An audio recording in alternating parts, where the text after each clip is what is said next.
Welcome back, listeners, to Radio Free South Bronx. I have Dan LeBots here to talk about the Nicaraguan Revolution and talk about what's going on today and in the past and how they're tied. Thank you for coming on, Dan. Nice to be here. Thanks for asking me, Desiree. Great. So tell me a little bit about your background. You said you were born in Chicago. How and why did you end up becoming so focused on Nicaragua? Well, when I was a kid, my mother moved with me and my sister to Southern California. I grew up south of San Diego on the U.S.-Mexico border. I became interested in both Mexico and in Latin American culture in that way. And I later focused my research on Mexico. I've written several books about Mexico. And I became interested in Nicaragua during the period of the Nicaraguan Revolution that took place in 1979.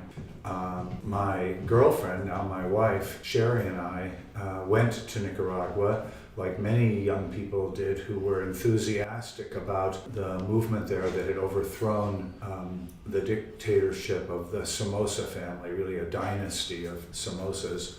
And tell the listeners a little bit about, we'll come back to the tie between Southern California and the southern states and Latin America, because I think that's something people don't talk enough about. But tell me a little bit about where is Nicaragua? Just a basic overview for people who don't know much about the country. Sure. Nicaragua is in Central America. It is a small nation. Its territory is about the same as the state of Wisconsin or New York State in terms of its total area. It has a population today of about 6 million people. It was part of the indigenous world of Latin America before the Europeans came. And in fact, the Aztecs of Mexico first went down and were involved in spreading to Nicaragua. I'm not sure if we should call that a conquest, but in any case, they had become very involved in Nicaragua. And then when the Spaniards conquered the Aztecs, they took Mexica people, the indigenous people of Mexico, with them to conquer Nicaragua. So Nicaragua, in many ways, has a culture similar to Mexico, except that the Caribbean coast of Nicaragua was controlled by the British. So you have on the Caribbean coast of Nicaragua, English-speaking people. Many of them are of African descent. They're people who either escaped slavery or had been in slavery in eastern Nicaragua. Yeah. And the rest of the country we would call mestizo people of mixed race. Or indigenous upbringing, ancestry rather. Well, there are not too many indigenous groups in the Spanish-speaking part of Nicaragua. The indigenous groups that survive are in the East Coast. In the mountains? Nicaragua has a lot of mountains. In the mountains and the rivers, and particularly in, we could say, northeast Nicaragua. So it doesn't have that prevalent indigenous culture like Mexico, where people speak Quechua in some parts, and Well, in Mexico they would speak maybe Nahuatl. Quechua is in Ecuador, in Peru and Ecuador. And Ecuador. So I didn't have enough time to research today. Yeah. So there are not indigenous languages spoken in the Spanish-speaking part of Nicaragua in general. There are in the eastern or Caribbean part of Nicaragua. And I don't know if you would know this in particular, but is there a tension racially between what color your skin is, so colorism, and also like your heritage? Well, yes, it's very. I would say first there was the people in the majority of the population of Nicaragua, who are in the western and Spanish-speaking part of Nicaragua, had little understanding of the English-speaking and Black and indigenous populations in Caribbean Nicaragua. And it was a big historic problem at the time of the Nicaraguan Revolution. Yeah, so did that civil war kind of arise in part out of these racial tensions? I would say, I wouldn't use the word racial tensions exactly for this,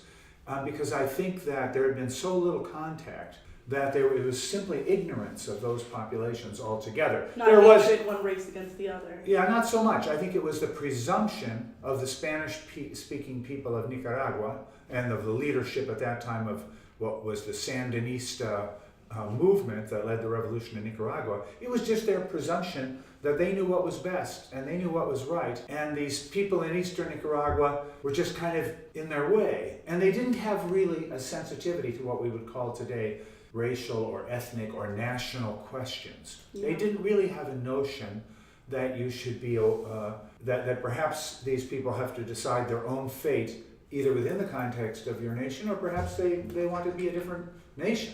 But they didn't really deal with them as peoples. So tell me about the Civil War. Was there two clear sides, the same way we had in the American Revolution? Was there intermingling in terms of?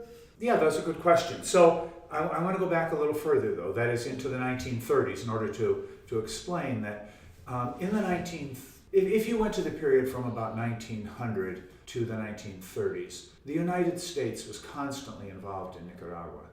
American business interests were there in various industries, agriculture mainly, and lumber and gold mining. And also the U.S. government was concerned about Nicaragua, and because it wanted to keep it under control. U.S. Marines invaded and occupied Nicaragua because the U.S. government was afraid that the country would become destabilized and bad for U.S. investments. So what happened then was that in the 1930s, as the United States began to withdraw from Nicaragua, but it wanted to turn the country over to a trustworthy military force. So a guy whose name was Somoza was chosen to head the National Guard. And in 1935, he became president. In 1936, he went further and just carried out a coup and became the dictator. And he and his two sons ran the country from 1936 to 1979. And they ran it for the big business interests, for themselves and for the rich people of Nicaragua. They had an alliance with the rich people in the both conservative and liberal parties. So this brought about, I'm assuming, massive waves of refugees? Actually... Or political or... No, because the population of Nicaragua was 3 million people at that time in 1970, say before 79, about 3 million people. The country has a lot of land and space. Immigration, it's very difficult for really poor people to migrate. Usually migration takes place by people who are a cut above the very poorest. And so for the very poor in Nicaragua, they couldn't migrate. Most people were living in agriculture, so they could support themselves on pretty miserably on small farms. But it meant that I don't think there was great out-migration at that time, emigration. But there was upheaval. There wasn't upheaval until we get to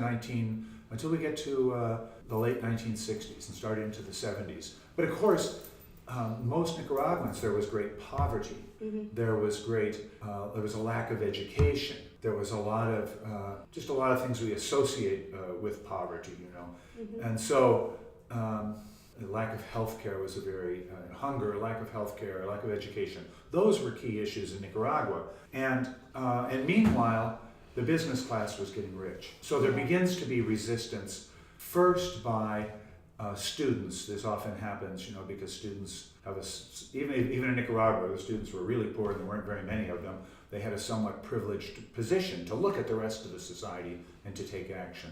So starting in the early 60s, they start to create underground guerrilla groups, revolutionary groups that want to overthrow the government of Somoza. All right, great. And that ties into what I was going to note about students starting uprisings. So it seems that with the unrest that's going on today, the students are leading it as well. Yeah, I don't know if it's exactly leading, but maybe they detonated it. Because one of the things that's interesting about students, is that they're a group that is not really like a social class. They're in the university for a year or to 8, maybe, at most.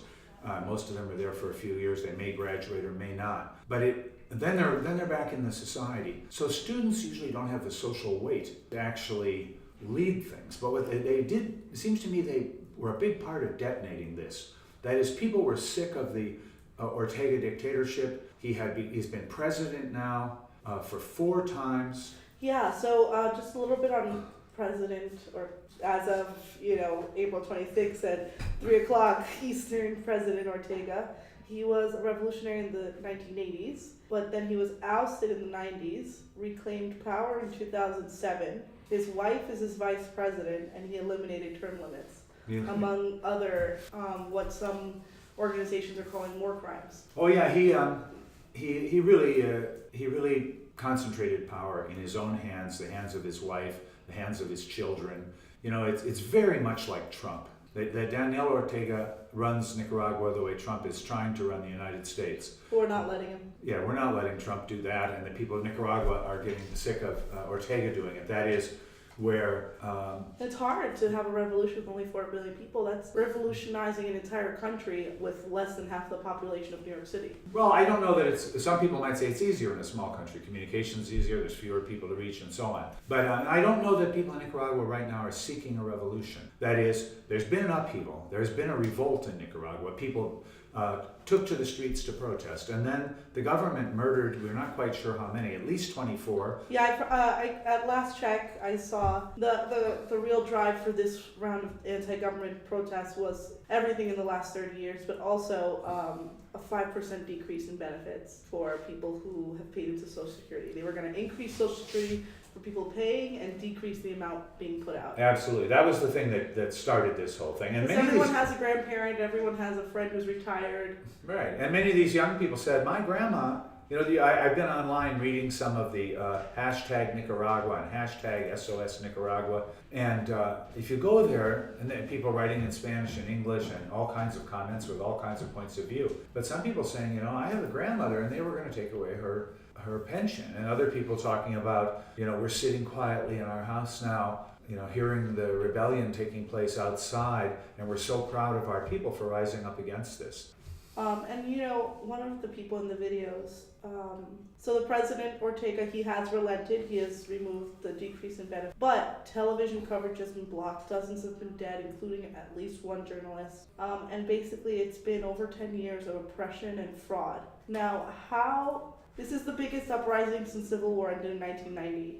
I think that usually people refer to that as the Revolution of 1979. Okay. And following the Revolution in 1979, then there began a civil war between the Sandinistas, who led the government, and people called the Contras, for yes. Contra-revolucionarios. And the Contras were a group of people financed by the United U.S. States. government. So I've heard of them, absolutely. Yeah, they were former Samosistas, most of them. The CIA organized them, supplied them, and they carried out it was a genuine civil war, though, because the Sandinistas made a couple of important mistakes in their revolution that alienated large parts of the population. They did some marvelous things. You know, they carried out an educational campaign that was fantastic and health campaigns, but they made two big mistakes. One is the Sandinistas did not distribute the land to the peasants. The peasants had supported the uprisings against Somoza, thinking that they were going to get land. Most people in Nicaragua were farmers. They're not really peasants. It's the wrong word to use for... They're small farmers, and they thought they would get land. And the Sandinistas... What is it, proletariat? Well, the word proletariat usually refers to the working class, so I would not... Call farmers proletariat. They're not. The small farmers are not part of the proletariat in anybody's vision, usually. I'm learning all the lingo. So these small farmers... They didn't want money, they wanted land. They wanted the land distributed to them. Sometimes it was land they'd been fighting against, you know, bigger agribusiness that was taking away their land.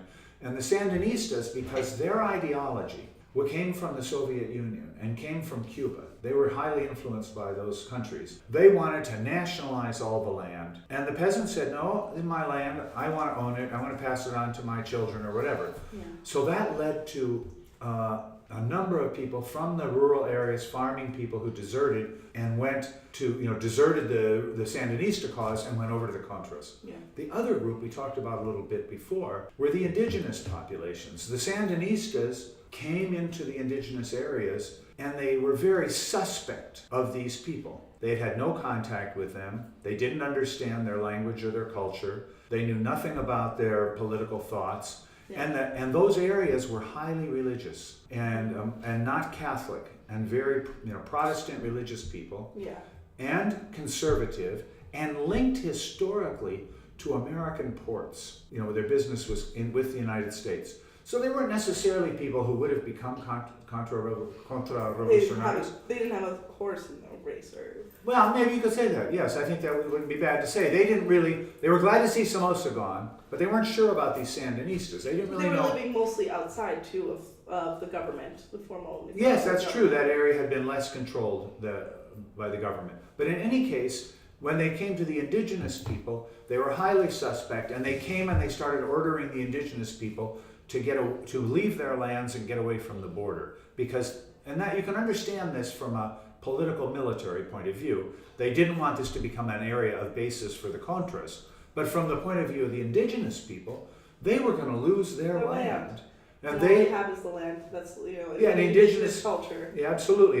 You're absolutely right. Indigenous people are people who live in a kind of symbiotic relationship to a particular natural society. So I went to Grand Canyon a few months ago, and I met several members of the Wallapai tribe, and it was incredible to see. I'd never been on a real reservation before, and it was incredible to see, though, that the connection that these people had with the land and with their ancestors and with their stories. It was really beautiful and powerful. Like you said, to see Wallapai people who had been pushed out of their homeland by U.S. government forces, to see them back in their homeland, caring for the Grand Canyon. Yeah. Well, I think that's very true for the indigenous people of all of the Americas. That the European invasion pushed them in many cases off their land, carried out genocide against many of them, simply were wiped out, disappeared. But in any case, the Sandinistas couldn't convince the indigenous people. They didn't give it a chance. That is, they actually won over some of the indigenous people to join their leadership committee at first, but then they were so heavy-handed and so crude and impatient that and of course they were under the pressures of a foreign sponsored attack on their government. Yeah. So I cut them I give them a little bit of it was a very difficult decisions to make, but they certainly screwed up. And so in the end, they ended up with lots of rural people, lots of farmers, and lots of indigenous people who moved into the opposition, became part of the counter-revolutionaries. And with the ineptitude, so the American government, like you said, has always had a hand in the pot for Nicaragua since 1930s. Since before that, I would say since let's say 1900 roughly. And like you said, now today that has translated, then in the Revolution of 1979, that directly translated to armament and fiscal stewardship by the American government to the Contra. Yes, but it wasn't stewardship because the United States wasn't actually in the country. Nobody after Vietnam. It was pretty hard to get people to want to go to war again. Yeah. So this was a kind of a proxy war between the United States and, in a way, Cuba and the Soviet Union, which were backing the Sandinistas. It's like another Vietnam in which they're trying to say, if we squish communism here, right? Yes, exactly. The domino theory. Yeah. That if we don't stop them in Nicaragua, then they're going to take over all of Central America, all of Latin America, and so on.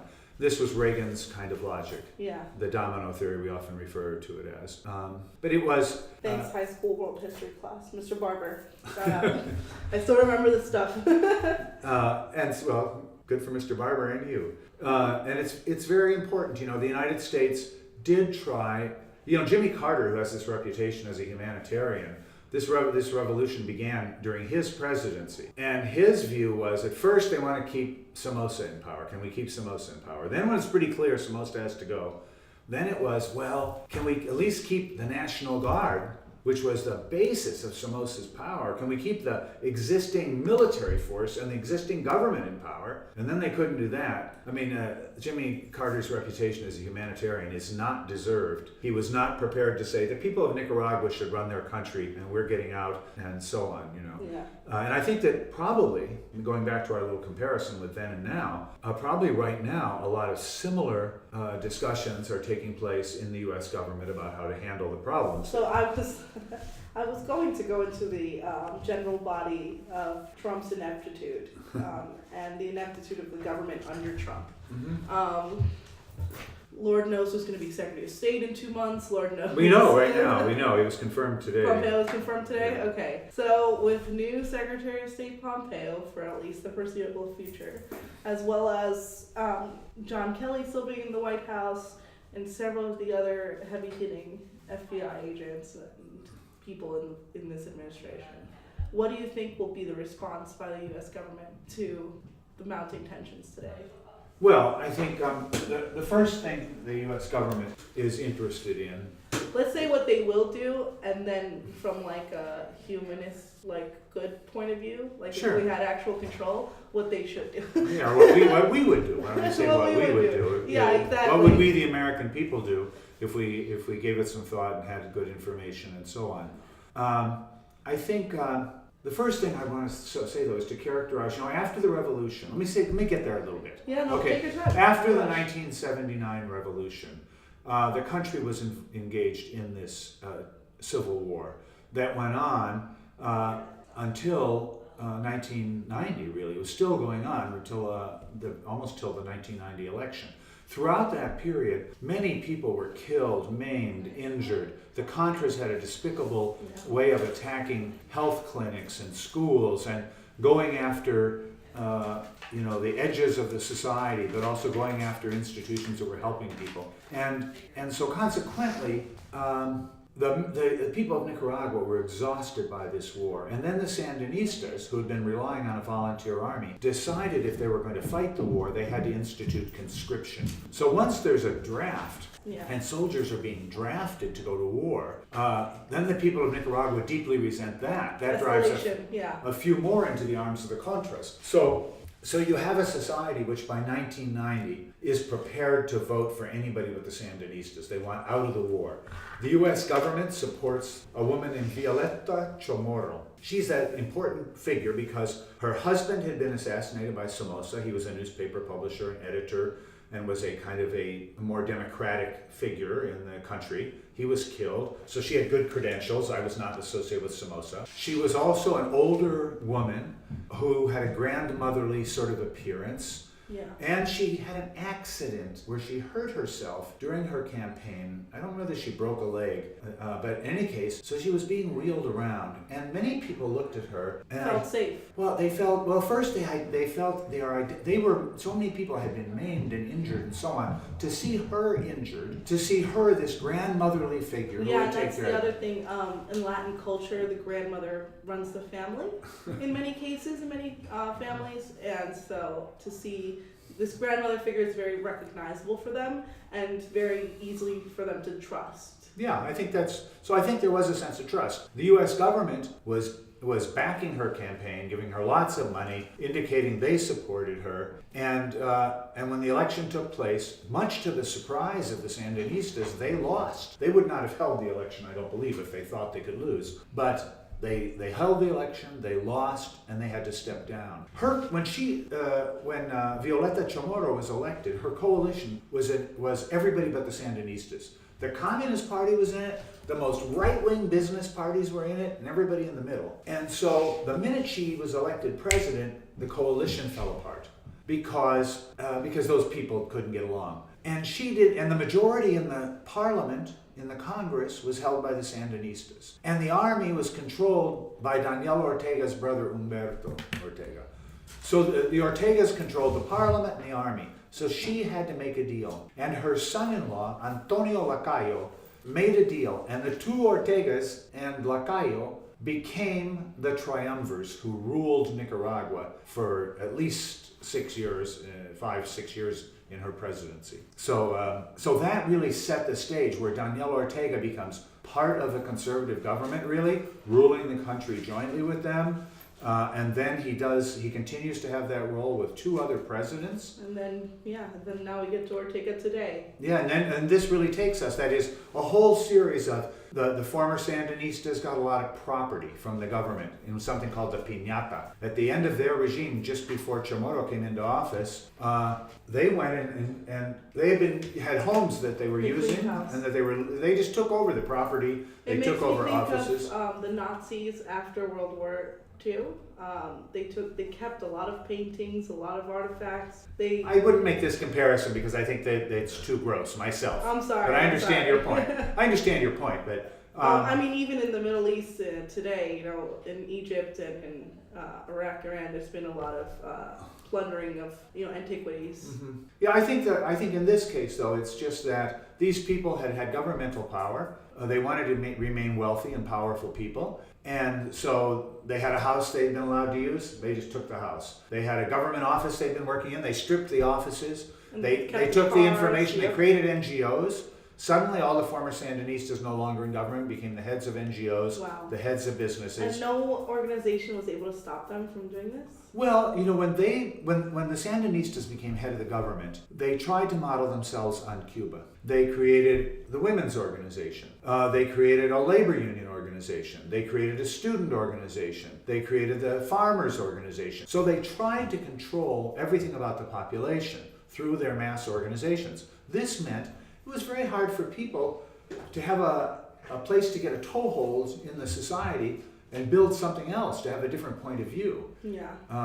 And on the other hand, those people who weren't part of that were being driven. Not all of them, not all of the rest of the people became part of the Contras, but many of them felt driven to go to the Contras. Well, and yeah, I mean, there's always that drive in any revolution. I mean, I'm sure that if things are going poorly, you know, sometimes you might be drawn to what looks like the most change, you know? Mm-hmm. Well, I think you're right. People were looking for. That's why Trump got elected. Yeah, people were looking for change in Nicaragua, and so, but Ortega had controlled the parliament throughout this period, and also made these deals with these other political figures. So when he is elected, and in the 2000s becomes president again, and has 3 terms as president, changing the electoral rules, Yeah. as you said. This is really a continuity in power. And are these false elections then that are happening every 4 years or 2 years? No, I don't think they were false elections. I would put it this way. The first couple of elections, there actually were oppositions. The oppositions could not get together. You had a sort of an old opposition of the older people, older political points of view. You had a more modernizing kind of capitalist opposition. And you had 2 splits from the Sandinistas, people who said, these are not what we fought for. We fought for a more democratic, a more egalitarian society. And they split and they left. But none of those parties was able to Challenge Ortega's right. They could not. populism. Was he very popular in terms of? Well, he was popular when he was elected president first in 1985. He was a hero. He was one of the leaders of the Nicaraguan Revolution. And then when he comes back in the early 2000s, after these very conservative governments, people are looking to him, looking for change, to change the society. But what began to happen is the old Sandinista party, which had been underground revolutionaries, was gradually transformed into an electoral machine. Yeah. So in the last election, I don't think it's so much that the election was fraudulent in the Mexican sense, but it is that there's a lot of young kids there, very poor, the whole new post-revolutionary generation who has grown up, and poor people say, you know, support the Sandinistas. You support the Sandinistas, you might get a job. If you're really lucky. But in any case, you might get a hat, you might get a t-shirt, you might get a pair of, when people are really poor, these kinds of handouts have an impact. Also, the sense that you don't want to be known as being against the government. No, especially not with someone who is kind of ticking off those fascism boxes, eliminating term limits, putting family into nepotistic positions. Like, he's just checking them off one by one. So yeah, he created an authoritarian government. I wouldn't call it fascist, but he created an authoritarian government, and you know, for example. And also he made it, many people didn't really follow this or understand this, because if you saw a picture of Daniel Ortega in the last 10 years, he'd be standing next to Fidel Castro, Raul, not in the last 10 years, but a little later, Raul Castro, Hugo Chavez, Philippines, Evo Morales, no, not him. But in the big Latin American left leaders, Evo Morales, Hugo Chavez, Raul Castro, there would be Daniel Ortega, and people said, "Oh, he's part of the left. He's a socialist. He's one of them." And for people who are on the left, they said, "Well, we think those societies have problems, but they're probably better. He's probably doing good stuff." But he really wasn't doing good stuff. This was a cover for his government, and his international relations were also. He's willing to make deals with other foreign dictatorial governments. I think the left internationally provided cover to Ortega, to the Nicaraguan government. And those deals were usually stripping natural resources like gold, gas. From Nicaragua. Yeah. In Nicaragua, yes, there's not, I would say there were businesses that were there. Natural resources, gold and lumber are two of the big ones. There's also the big agricultural business there, like cattle is one of the big ones. Seafood is another one. So yes, those industries were being run by big businessmen. Sometimes one of the ironies is that when the Nicaraguan Revolution took place, many Nicaraguans, first the really rich people, a number of them left, and they went to Miami or they went to other Central American countries. And really they expanded their business operations because Nicaragua's a small country. So they come back to Nicaragua later much more sophisticated and more wealthy and reestablish themselves. And most likely speaking English too. And probably also have learned English, yes. So that they can do even more business dealings once they get back. Yeah, that makes it, it So, is true. Trump's ineptitude, my favorite topic. What will the Trump administration do in the coming days, weeks, months in response to the Nicaraguan upheaval? And what should they do from an egalitarian, humanitarian perspective? Well, first, on his ineptitude, it's interesting. I agree with you. You know, if you look at what just happened with his personal doctor being appointed the head of, veterans, and then he turns out to be such a loser they couldn't possibly do this. But I agree there's a lot of ineptitude. But in foreign policy, U.S. foreign policy in the political military realm is pretty consistent. Not so much in the economic realm. That is, the United States continues to have its 700 or 800 military bases around the world. There's limited options, basically, in the military sense. Right. I think there's limited options, and there's also an entrenched military establishment that is in the White House, some of them.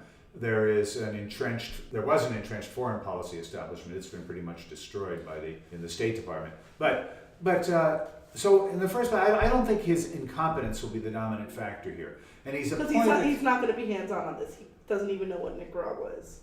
Very, very possibly. So he has this Bolton, who he's brought into his cabinet, and Bolton is a right-winger, very involved in Nicaragua, very involved in Latin America, a guy who will be looking to find a way to end this to the benefit of the United States. Usually, you could say he's a more strong-arm type approach. Pompeo, similarly, they will want to go in and see what they can do there to try to bring this. So what would the United States government want? Ideal outcome.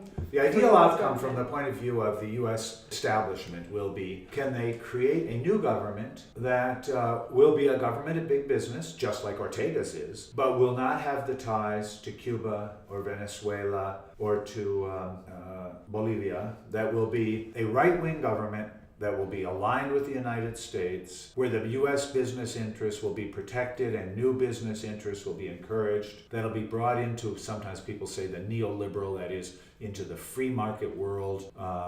That's their ideal outcome. They would like to see Nicaragua get rid of this remnant of this corrupt remnant of the old left and have just a regular business government, just like they have here. Okay, and then what do you think they should do? What do I think I don't think they should do anything. I'm not an advisor to evil people in U.S. government. I think it's a question of what we should do.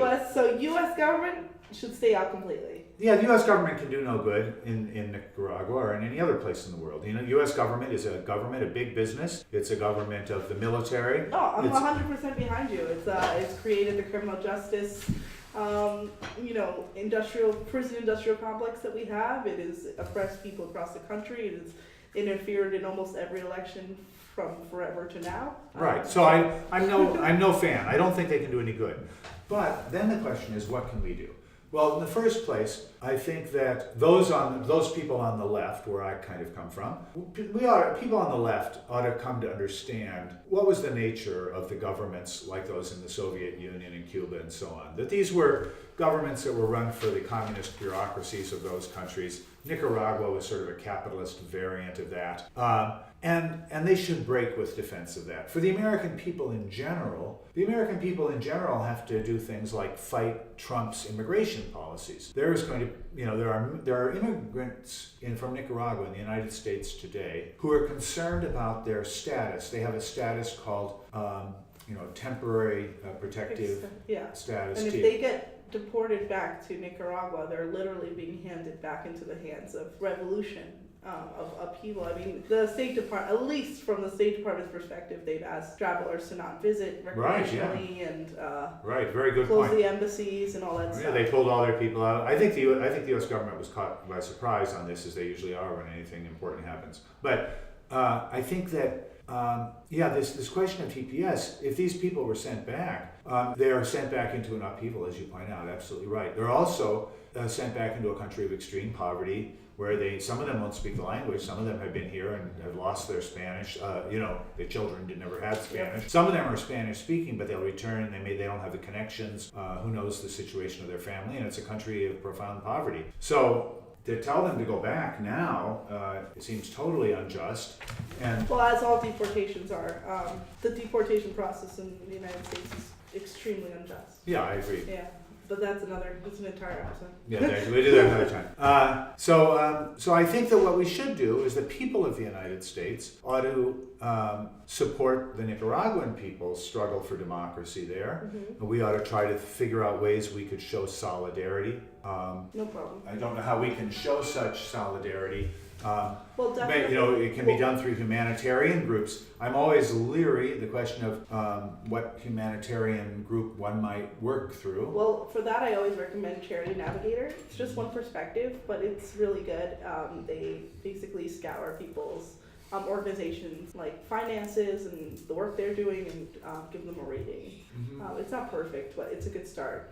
And also, lawyers have been doing a lot of have done a lot of events outside of courthouses. Oh yeah, I've been at some of those. I've been Yeah. at some of the courthouse protests here Because they're over literally immigration. deporting people's clients Well, yeah, not in only. trial. Well, here's the thing. Let's say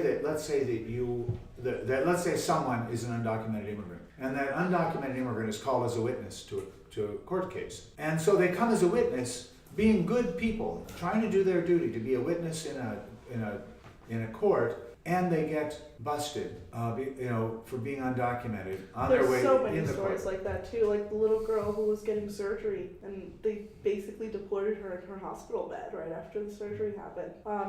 And it's just, I mean, it doesn't just hurt that people; it really does tear apart our communities. Immigrants are the fabric, make up the fabric of our community, Mhm. and you may think that you're not going to feel the loss of them, but you absolutely will. Yeah, I think that's true. I think to go back to your broader question about what we can do here, most of us have little or no connection to Nicaragua. Many people don't speak Spanish. Following these events in any detail is difficult. The press doesn't always cover them in a very good way. Depends on what you read. You can read lots of different things. I think that...